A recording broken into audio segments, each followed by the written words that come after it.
Hello students, I am again here with one more important concept in Java, collection framework in Java. See, what is this collection word? Collection indicates a group, okay, and now framework word, framework is nothing but just it is a group of multiple classes and interfaces. In JDK 1.2 version, Java has introduced this collection framework concept. But what is the intention behind introducing this collection framework concept in Java? That point we have to discuss first. Means in this session I am going to explain need of collection framework, and after that in coming sessions I am going to explain the collection framework, classes, interfaces and everything step by step. Getting? Now see, whenever you want to group multiple objects, then you can use this collection framework concept. Now the first point I am going to explain, that is need of collection framework. See, whenever you want to store any integer value, then what you will do? You will declare one integer variable. Let I have declared like this int a. Suppose I want to store two values, then I will declare one more variable in this way. Getting? Means whenever you want to store any integer value in a program, then normally you declare two variables of type integer. But suppose in a program you want to store 100 students roll numbers, okay, or 100 students marks, then what you will do? You will declare 100 values of this integer type. Actually it is not a proper way, it is not a good practice. Getting? Here you have to just declare array of integers. You know in Java how you will declare array. In this way, let int x is the name of array. Suppose here you have to write square bracket after x or before x is equal to new int, and in square bracket I am mentioning here 100. Okay, now here I have created one array of type integer and its size is 100. Now what will happen whenever you declare array like this? In memory, contiguous block of 100 size will be created. The first element will have index 0, the last element will have index 99. In this way the internal structure will be there. Okay, now here you can store all the integer values one by one easily, and this is the advantage of using array over this one. Means if there is a requirement of too many integer values in a program, instead of declaring simple single variables, you can go for array concept that is very easy to handle in a program. You know, array is what? Array is static in nature. What is the meaning of this static keyword? Static means what? Static means fixed. Means it is having fixed size. Okay, at the time of compilation only the size will be fixed, and at the time of execution you cannot modify its size. Means you cannot increase or decrease its size at the time of execution of a program. This is the disadvantage of array. Getting? Now there is one more concept, that is dynamic array, that you can use here, but in this case in Java array is having this limitation that you can just store fixed number of elements. For example, suppose there is a question like just accept some numbers from user and do addition of those numbers. This type of program is there. Suppose means any number of numbers user may enter, that is user's choice, and you have to accept those number of numbers from user and just calculate the addition and display the result. In that case, whenever you will use array, then some maximum size you have to consider. Suppose I am considering here user may enter 50 numbers. Okay, then I will declare one array of size 50. Then after that, suppose user has given that I just want to enter two numbers only, I just want to add two numbers only. Then you will ask user that enter the numbers. Two numbers will be entered by the user, and whenever you declare array of size 50, what will happen? The space for 50 integers will be allocated inside a memory, and user is entering only two integers. In that case, whatever remaining space of 48 numbers will get wasted. This is just a wastage of memory. And suppose you have just declared array of 50 and a user wants to add 80 numbers. Then you cannot increase the size of that array at the time of execution. That's why insufficient memory will be there for storing those 80 numbers. Because you have declared array of just 50 size, then how it is possible to store 80 numbers in that? Means you cannot increase the size or reduce the size at the time of execution of a program. That is the first drawback of using array. Getting? Now the next point is, suppose you want to use array, then there is no any underlying data structure is used. Now here what data structure means? Array is itself a data structure, you know. You can do multiple operations on it again. You can add the number in array, you can delete the number from array, you can sort it, you can search it. But for all these, whatever methods you have to write yourself. There is no any ready-made structure provided. Ready-made method support is not there for array. This is the second drawback. Means array is not based on any underlying data structure. What does it mean? Means here you can do any number of functionalities on that array, but you have to write code for those functionalities yourself. That is the programmer's responsibility. There is no any ready-made method support. Suppose you want to add something inside array or sort that array, then there is no any ready-made support provided by Java. Getting that means it is not having any underlying data structure. First drawback is it is static. Second drawback is it is not based on any underlying data structure. Ready-made method support is not there. Getting, you know the definition of array is nothing but a collection of similar data type elements, homogeneous elements stored contiguously inside a memory. Now what is that homogeneous? Now homogeneous means having same data type. Same data type elements you can group together inside an array. If you want to group heterogeneous elements, then you cannot go for this array concept. Means what are the drawbacks of using array? The first drawback is it is static in nature. You cannot increase or decrease its size at the time of execution of a program. Whatever size you have mentioned at the time of compilation, only that much space will be reserved inside a memory, and you can use only those number of elements in your program. The second thing is it is not based on any underlying data structure. Means no any ready-made support for methods. No ready-made method support. And the third one is very much important, that you can store only homogeneous, means same data type elements inside array. Now here we have seen multiple drawbacks of array. One more point I just want to explain. Suppose you have created one class student and you are just creating one array to store number of objects of that student class. Then how you will create like this? Let class name is student. Thus here s equal to new student, and suppose you have written here 10 in square bracket. What does it mean? Here you have created one array of type student. Let you have written like this, s of 0 equal to new student. In this way, suppose you have written, what does it mean? You are just creating one student object and its reference you are storing inside this as array. Okay, now second one, suppose you are writing like this, s of 1 equal to new let customer.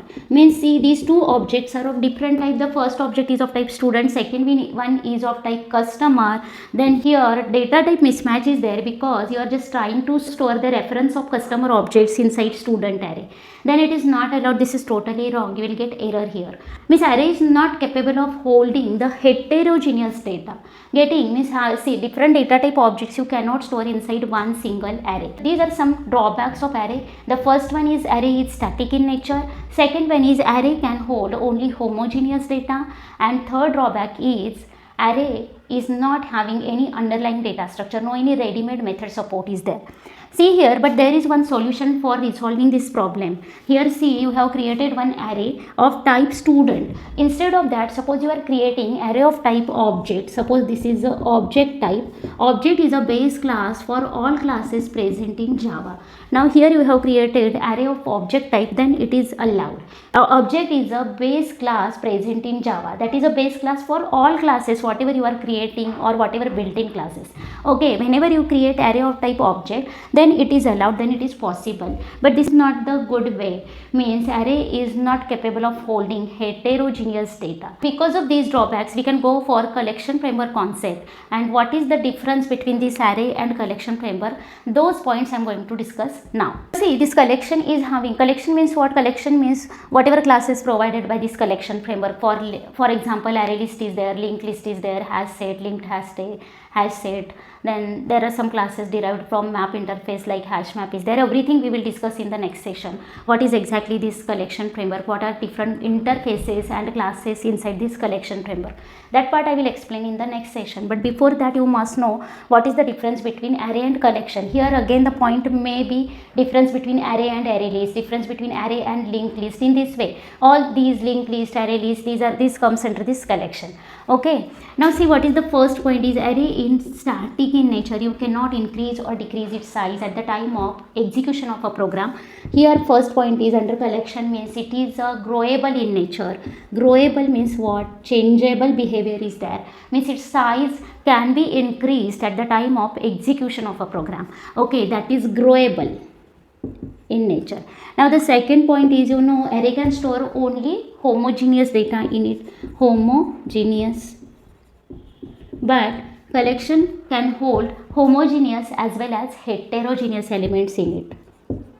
Means what? One collection can hold multiple same data type objects in it, or different data type objects also a collection can have in it. Collection is actually the collection of objects. If you are just grouping multiple objects together, then it will form a collection. Getting? Now the third point, we have seen that this is not based on any underlying data structure, means no any built-in method support is there. But here all the collections are based on some standard interface. All the collections are implementing the interfaces, means whatever classes provided by this collection framework. For example, there is a array list class, linked list class. These classes are just implementing the list interface. Now means all these are having ready-made method support, means there are some underlying data structures. Okay. Now the next point is, see, you can create array of integer type, means primitive data type array you can create. Again, you can create any object type array. Suppose you have a class student, then you can create array of student data type. Getting? Means here primitive as well as object type. You can use this array concept for primitive as well as object types and object both, but you cannot use this collection concept for grouping together multiple primitive data type elements. Means suppose you want to just group together multiple integers, then you cannot go for this collection. If you want to use this collection for primitive data types, then wrapper class concept you have to use there. Means the int data type, for int data type there is a integer wrapper class. You have to create object of integer wrapper class type for storing that int value, and you can group multiple that integer wrapper class objects with the help of this collection. It is applicable for only object types, not for primitive. See, we have seen the first point is it is static in nature and collections are growable in nature. Now what will happen in case of array? Whenever you create any array, then contiguous block of memory will be allocated for that array. Now in case of collection, here see, one object of type collection is having multiple objects in it. Okay, means if you want to group together multiple objects, then you can create one object of that collection type. For example, array list is one collection. Array list is a one class present in this collection framework. Suppose you are creating one array list for storing multiple objects. Let you have created any array list, let al equals to new array list. In this way you have to create array list. 10 size array list will be initially created. Whenever you create array list object like this, means it can hold number of objects, 10 number of objects in it. Okay, suppose you have stored here first element, let it is 10, it is 20 and so on, let it is 100, the last element is 100 for example.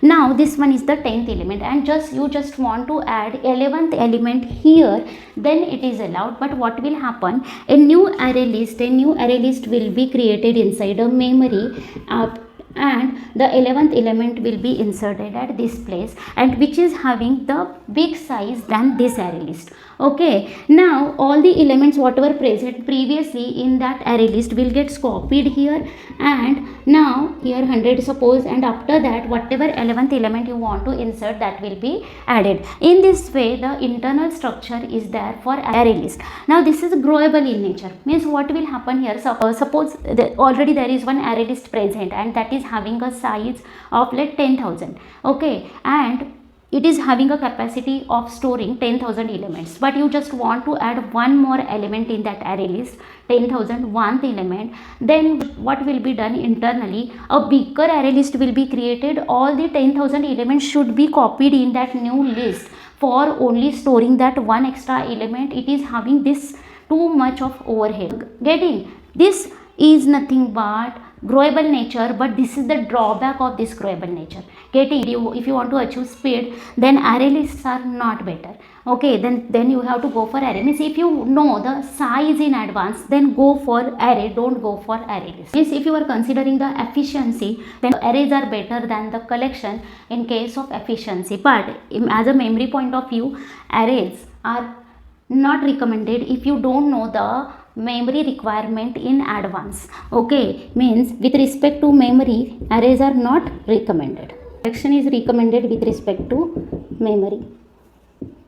Memory collections are better than arrays. Okay, now just see what is the difference between these arrays and collection. We know arrays are static in nature. Static means it is having fixed size, but collections are growable in nature. But because of this growable nature, what are the problems? We have already discussed now. Now the next point is array is homogeneous. Array can hold only same data type elements, and it can hold primitive as well as object types in it.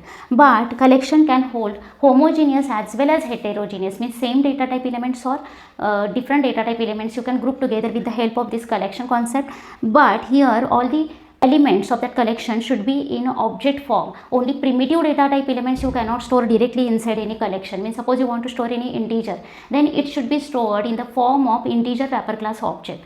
The next one is no any ready-made method support is there, no any underlying data structure is there for array, but all the collection classes are having some underlying data structure. Those all are just implementing some standard interfaces, and based on that those all are having some built-in method support. Next point is, see, we already discussed about this primitive and object. Whenever you don't know the memory requirement in advance, then arrays are not recommended. But if you know the memory requirement, then arrays are recommended, because performance will be increased in that case. But whenever you don't know the memory in advance, don't know the number of elements in advance, in that case collections are better.